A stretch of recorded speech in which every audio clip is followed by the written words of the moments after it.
It seems that hardly a day goes by in which the Islamic State, also known as ISIS or ISIL, doesn't appear in a newspaper or on a TV news screen.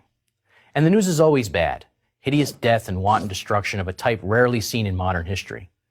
So what is the Islamic State? Where did it come from? What does it want? And why? Let's try to answer these questions in turn. First, ISIS is the illegitimate child of Saddam Hussein's regime and al-Qaeda.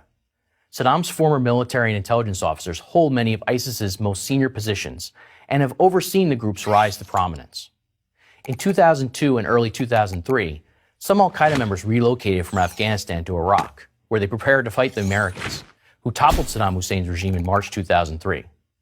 These jihadists became known as al-Qaeda in Iraq when their leader, Abu Musab al-Zarqawi, swore his allegiance to Osama bin Laden in 2004. Zarqawi, a murderous psychopath, was finally killed by U.S. and Iraqi forces in June 2006.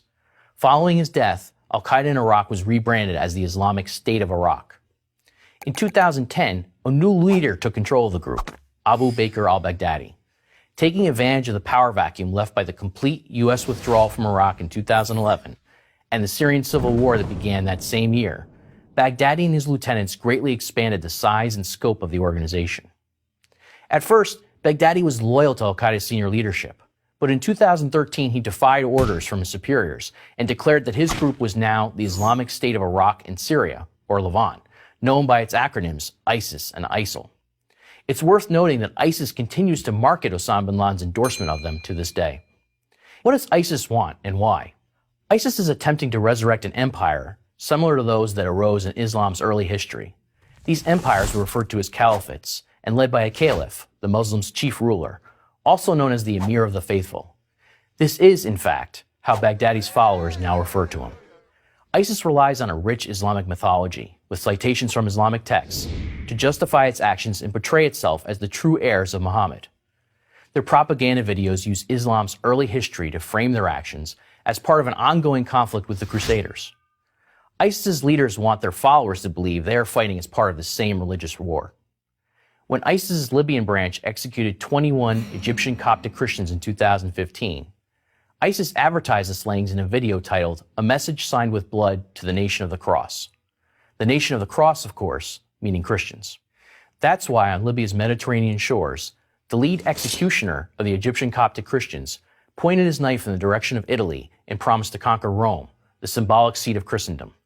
Despite seeking to spark an interfaith war, however, most of ISIS's victims are Muslims, especially Shiite Muslims for whom ISIS, which is Sunni Muslim, harbors a special animosity.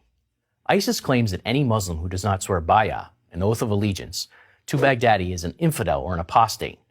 Even ISIS's rival jihadists and al-Qaeda are considered apostates because they refuse to genuflect to Baghdadi. In November 2014, Baghdadi announced that his caliphate had expanded into several areas outside of Iraq and Syria. Baghdadi's people set up provinces everywhere from West and North Africa to the Arabian Peninsula to South Asia. ISIS argues that Muslims owe these provinces their loyalty. Most of these provinces control little territory, but they have become prolific killers. Just over 1 year after Baghdadi's announcement, the Islamic State's provinces had already engaged in hundreds of terrorist attacks. On October 31, 2015, for example, the Islamic State's province in Sinai brought down a Russian airliner, killing all 224 people on board. In sum, ISIS is attempting to become a permanent totalitarian state, inspired by the caliphates of Islam's first decades.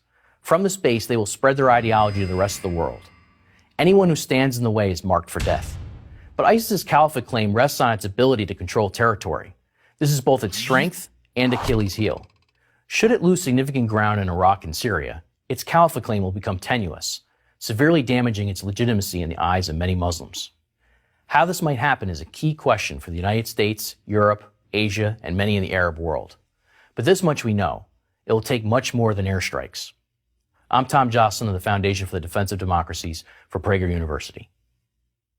To subscribe to our YouTube channel, click here. To help keep our videos free, donate here.